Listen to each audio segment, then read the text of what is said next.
What up, y'all? Appreciate you showing up, hanging out, listening to my dumb ass, and like and subscribe. So, I have still playing Starfield. Played a little bit more last night. I played a couple of hours a night. You know, that's what you do. It's your forever game or whatever. But I wanted to talk about the sales because it came out and they had some numbers, some Steam numbers and some Xbox numbers. And the fact that this game is on Game Pass and the fact that it's doing so well as far as sales before it's even out officially destroys any argument that Colin already has and any other ponies and donkey unicorns who parrot him. So what Colin usually says is that Game Pass is training players, gamers, to not buy games. That's one of his points, right? Of course, we can see the evidence. It's evidential. That's not a word. It's evident that that's not true. That's a false statement. Whether he was delusional, maybe he drank some funny coffee or something, or, who knows? That's not the case because on Steam alone, check this out. On Steam alone, over 1 million gamers bought Starfield, the early access version, which is how much? How much is it, Colin? It's $100.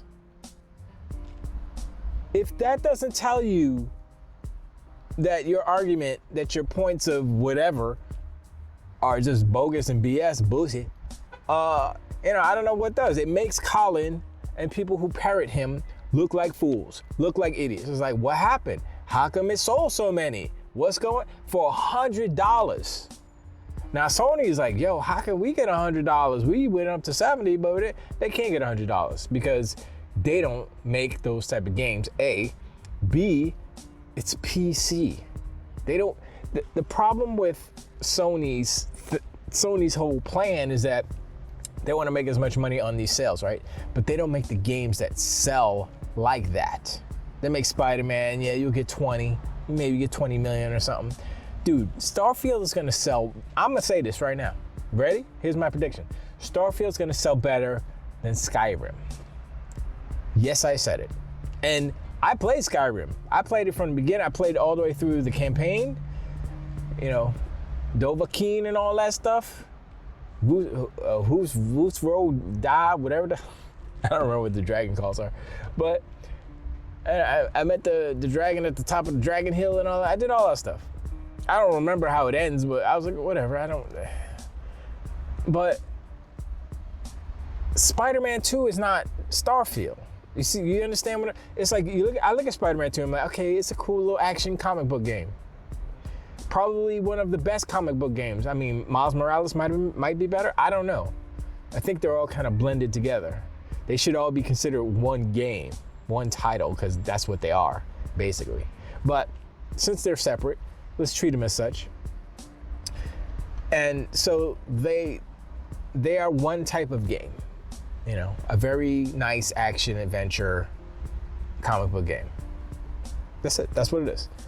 Nothing wrong with that type of game, but for me, I played Sunset Overdrive. Sunset Overdrive, Spider-Man Miles Morales, Spider-Man 2, all the same game. Sunset Overdrive is a little bit more different, but all the same game, using the same tech from the last generation. It's not a next-gen game. That's what I'm saying. It wasn't built from the ground up for PlayStation. That's what I'm saying. That's how they can put out 3 or 5 years. Anyway, Spider-Man, The Last of Us, God of War, and Ragnarok, they're not Starfield. Those type of games are not Starfield. And those type of games are Sony's specialty. That's their forte, right? You can put Uncharted in there too if you want to. Still, not Starfield. Name me a Sony first-party exclusive that is like Starfield. The closest you can get is Horizon Zero Dawn and Forbidden West. That's the closest. Not even close to Starfield. Not even, no. It's not Starfield. It's closer to, I guess, Assassin's Creed or something like that, right? With dinosaurs. So they got nothing. So now they're looking at Starfield's success, right? They're like, shh. Now, I bet you $1 billion million that Sony's having meetings right now talking about, yo, can we make a Starfield type of game? Except it's a game as a service, and they pay a subscription. I know they're trying to find out how to make a game like that and how to monetize it. That's what they're trying to do. It's like, oh, we can put mods on our game and then monetize the mod. I'm telling you, if Sony tries to make a game like this, which I doubt because I don't think they have the skill, but if they do try to make a game like this, you know there's going to be monetization. Monetization. Look what they're doing to the Horizon franchise. They're making it as the game as a service, multiplayer game. Open world multi. I guess that's an MMO. I don't even know. They're throwing everything at the wall. But they have been unsuccessful at making these type of games. They cannot make a Starfield. They can't do it. I don't know. I mean, I'm trying to think who can make Starfield. I mean, Starfield is pretty unique it's a Bethesda game. So Bethesda makes those type of games. They're unique in that respect. And that's what they've been making. Morrowind, I played a little bit of that. I was like, Daggerfall, I seen some graphics. I was like, but the jump off for me, it was Oblivion. And from then, there I see all the commonalities between all the games, and they are there. But Starfield is unique and different in that it's sci-fi, and they've never done that. And they've always wanted to do it. B. And they have done such a good job. I am in my brain. I keep hearing little nuggets of people. I heard a spoiler cast of side quest stuff. Nothing from the main quest, but side quest stuff. So I was like, I'll listen to that. And they said, oh, I did this and that, da, da, da, da. And then they talk about the Mantis mission and stuff. I was like, oh, okay, that's kind of dope. I was like, oh, wait, what? Mantis is okay. I'm not gonna spoil it, but I was like, okay, you know what? I'm doing that one. And I think I tried to do it, and I was too low a level because I only played a handful of hours. So I think I'm level 6 now. So I was like, nah. They were like level 15. They rocked me. I was like, yeah, I can't do it. But just hearing the side stories, the side missions, side quests, just hearing those stories, those anecdotes, I was like, that's not even the main story. And so I'm hearing things like, oh, you should do the main story first, and then you decide. And I heard one person say you should do the main, and then there's the cutoff points, and get up to that point, and then go back and do all the factions and stuff. And I was like, well, what should one do? And then it's got me thinking, everybody's saying, yo, once you do New Game Plus, oh, I see what this game's about. I was like, wait a second. Like, New Game Plus is usually, okay, boom, and everything resets, except you keep, I think you keep all your abilities and stuff, but you don't keep all of your, wait, do you keep your weapons? I don't remember what you keep, but you're super powerful. Your skill tree is all laid out, basically. You keep all that, I believe. And so I was like, okay. So, like, my thinking is like, well, maybe it's like a multiple universe type of thing, multiverse, where you go through a black hole and then you spit out the other end, and Sarah's hair is it's red instead of blonde or something. And that's the one change in this universe. And everything else is the same. I was like, okay, that would be kind of dumb. Or it's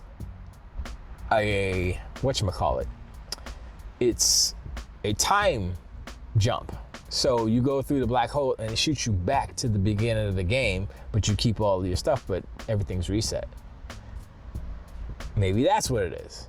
And I'm like, what would be cool, and if they could pull it off, I think what would be better is the multiple universe thing, where you go through and then the universe is a little different. Maybe they have an AI algorithm that shuffles the faces a little bit or something. That had to be cool, because all the faces are based off of, I think there's like a library of actual faces they based them off of, and they kind of mix and match them. So it wouldn't be impossible for them to randomize the main characters, the main NPCs, Sarah and all the people from Constellation and all the factions and stuff. It wouldn't be impossible if it AI a little shuffle randomized. That would be crazy.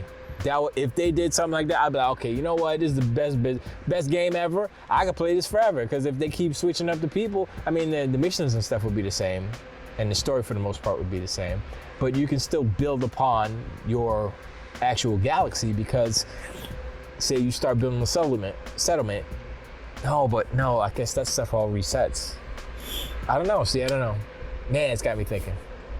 But anyway, the point is that Sony and Jim Ryan and Colin Moriarty and all these people who are poo-pooing Game Pass and saying, oh, Game Pass is evil, Game Pass is bad for the industry, Game Pass, you don't make money, blah, blah, blah. And I'm looking at Starfield ranking in the over 1 million bought the $100 Steam version, right? How much? $100 million just off of Steam before the game launched. Come on, son. They got 2 million pre-sales, if you want to put it in those terms. Early access, pre-sale, same thing, right? 2 million.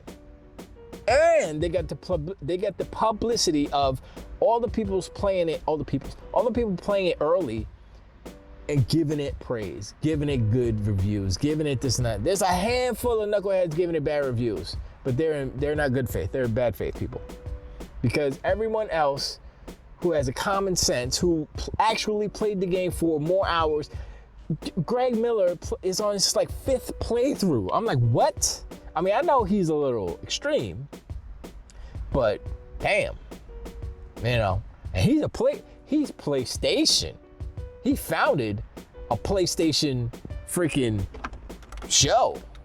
I mean, 2 actually, but who's counting? So sorry, I gotta plug in. So I'm like, this is this game is a really, really big deal. And the Sony Ponies and Donkey Unicorns, they can't handle the positive press, the positive sentiment, the positive zeitgeist, if you will, of this game. And they're looking at their future, which is Spider-Man and Wolverine, and they don't see a Starfield. That's the main thing. They don't have anything to compete with Starfield. And the other thing about that is this is just Bethesda. I mean, we talk about all the id games, freaking Hi-Fi Rush, Bethesda, Tango Gameworks, Starfield. Bethesda is becoming the MVP of Microsoft right now. I know Playground Games, they get a special spot there too. I mean, they're just one studio, but Bethesda Gameworks, or let's say ZeniMax, all the ZeniMax studios, they are MVP. Because I guess they're 2 for 2. Well, no, I know Deathloop was whatever. Not Deathloop, I'm sorry. Redfall was bad. Deathloop was meh. Ghostwire Tokyo, it's okay. But there's no denying, you know, Hi-Fi Rush was great. And Starfield is a game of the generation. The fact that people are considering it, like Paris was like, is it a game of the generation? I don't know, but we're gonna have that discussion. So that tells me that they're gonna keep playing the game. He's gonna keep playing the game in order to decide. And the fact that he's almost 100 hours in, I think it's 70 hours or something like that, maybe less, I don't know. But tens of hours in, and he's still considering whether or not it is a game of the generation, not game of the year, game of the generation. That's what we're talking about. You know, all these Sony games, like Spider-Man, it's not even gonna be game of the year.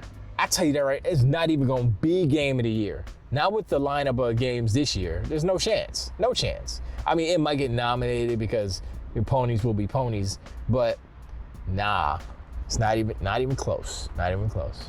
So it's like, I don't think I've ever seen a game like this, like with this much hype, this much attention, you know, and it's been since the 31st, since the early access has been bombardment. Like I said again, you know, I know my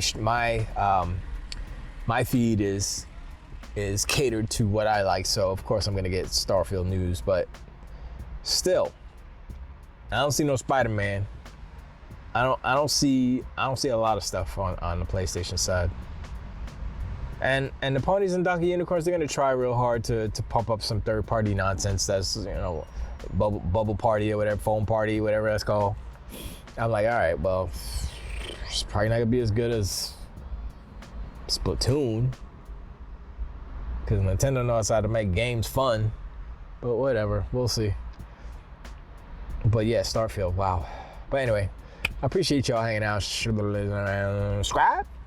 Yeah, I appreciate you guys for hitting the like buttons and stuff. I look at my little numbers occasionally, and I see you guys are liking and sharing the love. I certainly do. Still working on the song. Sorry, I've been a little bit slow, but I've had some house fixing projects, so I gotta fix the house. I can't let the house be broke, so I gotta fix that, and then it takes away from making the music time. Sorry, but like I said, I'm trying to get it out before September, definitely before the end of September.